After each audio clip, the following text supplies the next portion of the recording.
मकर संक्रांति समाप्त हो गया है। दोनों दलों ने बड़ी ही ताकत के साथ दही चूड़ा भोज का आयोजन किया है।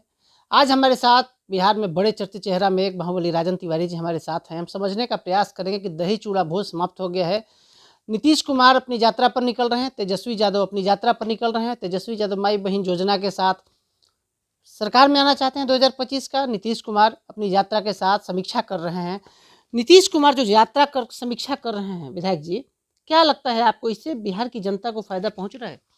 पहले तो आपको नव वर्ष की शुभकामना आपके चैनल के माध्यम से पूरे देशवासियों को मकर संक्रांति की और नव वर्ष की ढेर सारी शुभकामना। कौशलेंद्र जी, सवाल पूछने से पहले सबसे बड़ी चीज़ कि आप बाहुबली कहते हैं, एक जनसेवक क्यों नहीं कहते?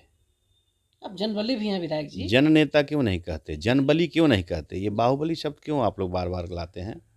ना मैं बाहुबली था, ना बाहुबली हूँ। मैं एक जनसेवक हूँ, जनबली हूँ। जनता की ताकत मेरे साथ है, उनका प्रेम, आशीर्वाद, स्नेह मेरे साथ है। नीतीश जी की यात्रा के बारे में आप कहते हैं तो अच्छी बात है। हर सरकार अपने 5 साल के क्रियाकलाप को जनता के सामने जा कर के जनता से जानना चाहती है कि क्या मैंने जो योजनाएं आप लोगों के बीच में दिया वो सही तरीके से कार्यरत हुआ कि नहीं हुआ। क्या मैंने जो सड़क बनवाया वो ठीक है कि नहीं है। मैं जल नल की योजना का जो प्रबंध किया वो सही सुचारू रूप से चल रहा है कि नहीं चल रहा है। और भी जितनी योजनाएं हैं मुख्यमंत्री जी के द्वारा, चाहे वो दीदी कौन सा योजना नहीं है जो उनका जीविका दीदी का योजना है, वो सब जानकारी लेने के लिए मुख्यमंत्री जी निकले हुए हैं। तो ये मुख्यमंत्री जी अपने दायित्व का निर्वहन कर रहे हैं और जनता से पूछ रहे हैं, और जनता जो सही है उसको सही कहेगी, जो गलत है उसे गलत कहेगी। तो नीतीश जी का ये कार्यकलाप क्रिया जो क्रियान्वयन अपने कार्यशैली का देखना चाहते हैं, पंचवर्षीय योजना का, तो माननीय मुख्यमंत्री जी बहुत अच्छा काम कर रहे हैं और अब विगत 18 वर्षों से लगातार इस चेयर पर बैठे हुए हैं। बीच बीच में कभी कभी एक दूसरे को खुद वो बनाए हैं, नहीं तो लगातार हमको लगता है कि एक बार उनको जीतन राम मांझी जी को नीतीश जी ने खुद मुख्यमंत्री बनाया था, नहीं तो लगातार कंटिन्यू नीतीश जी हैं इस पद पे।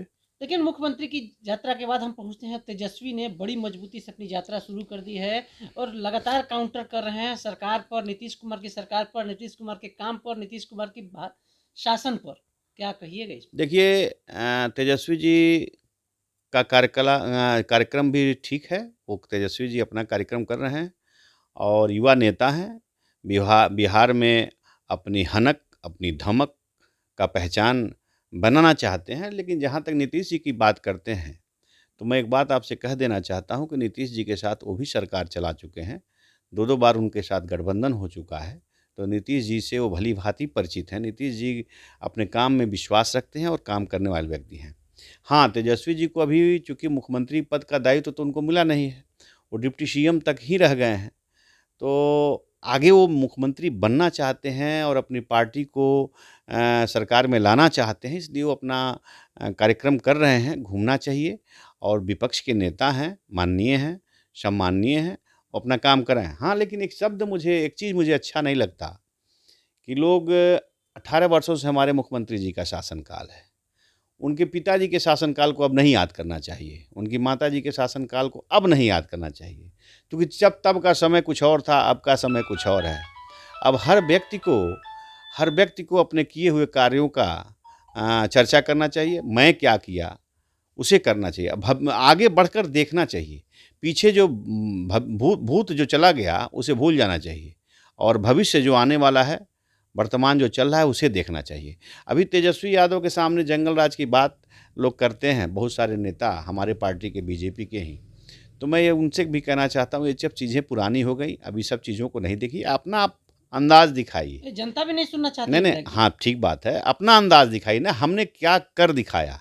कल का पिछड़ा बिहार था, हमने उस बिहार को किस तरह सौंदर्यीकरण करके किस तरह सँवारा फूलों की तरह, उसके विषय में बताइए। जनता ये सुनना चाहती है, न कि जनता जंगल राज। हमको जहाँ तक याद है कि जंगल राज का शब्द एक गर्ग साहब चीफ जस्टिस गर्ग साहब एक हाई कोर्ट के जस्टिस हुआ करते थे। तो उस समय बगल में जो मज़ार है हाई कोर्ट के, वहीं पे माइक बजता था।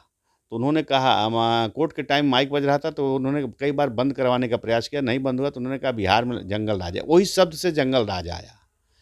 तो जंगल राज उसी शब्द से आया। उस शब्द को अब भूलना चाहिए इंसान को। अब आज का समय क्या है, आज की परिस्थिति क्या है, आज किस रूप में बिहार बढ़ रहा है, उसको दर्शाना चाहिए और अपने किए गए कार्यों को जनता के बीच में लाना चाहिए। राजन तिवारी लगातार मेहनत करते हैं, 16 से 18 घंटा जनता के बीच रहते हैं, पूर्वी पश्चिमी चंपारण में बिहार का भी दौरा करते हैं, यूपी का भी दौरा करते हैं। तेजस्वी यादव के बारे में लोग क्या सोचते हैं राजन जी?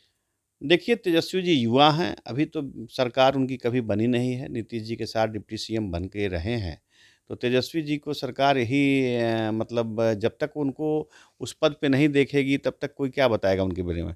लेकिन ये बताते हैं लोग लालू जी के लड़के हैं और तेजस्वी जी एक अच्छा काम करते हैं।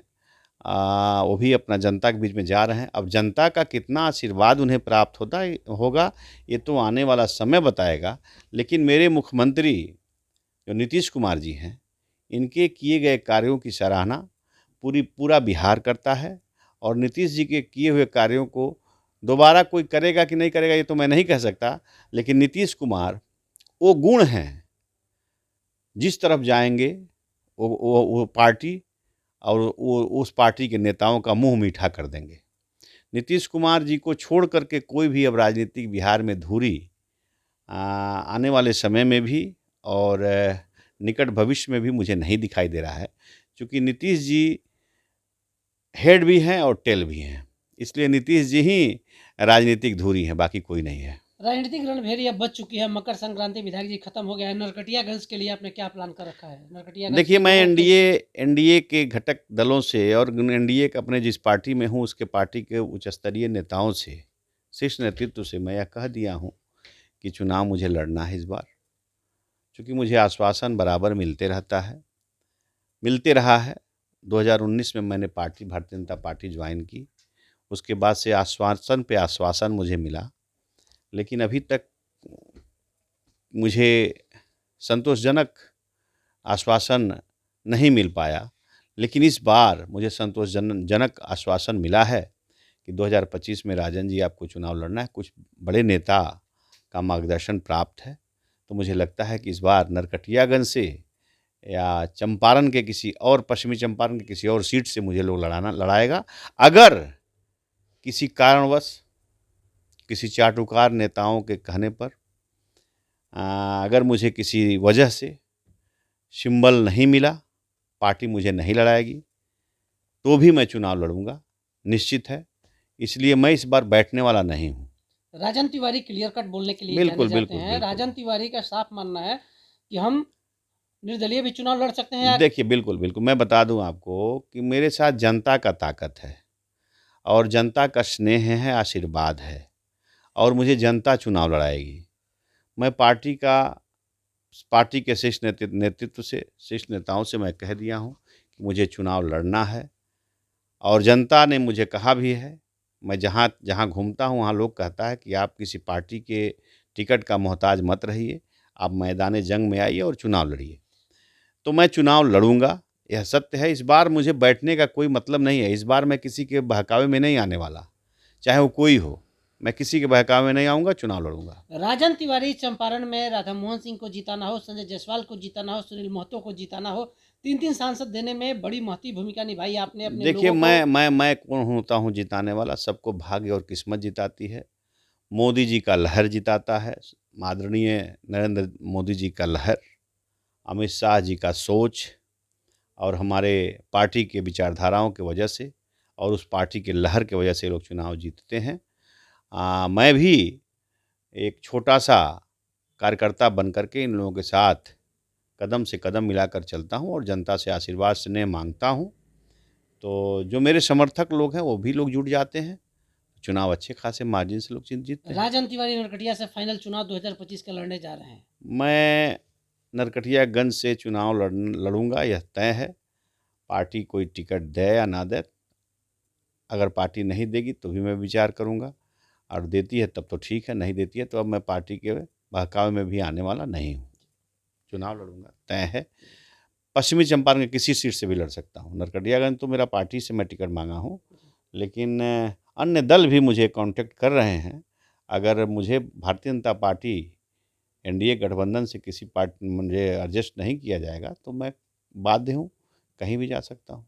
मैं लेकिन आपके चैनल के माध्यम से बता देना चाहता हूँ कि मैं बाल्यकाल स्वयंसेवक हूँ। गोरखपुर से मेरी शिक्षा दीक्षा है। सरस्वती शिशु मंदिर पक्की बाग से मैं पढ़ा लिखा हूँ। इसलिए मेरा चाहत है, मेरी सोच है, मेरा विचार है कि एनडीए गठबंधन के ही घटक दल से मैं चुनाव लड़ूं। भाजपा टिकट मुझे दे, मैं भारतीय जनता पार्टी का एक सेवक सच्चा सिपाही बन के चुनाव लड़ूं और जीत करके भारतीय जनता पार्टी के गठबंधन का सरकार बनाने का काम करूं।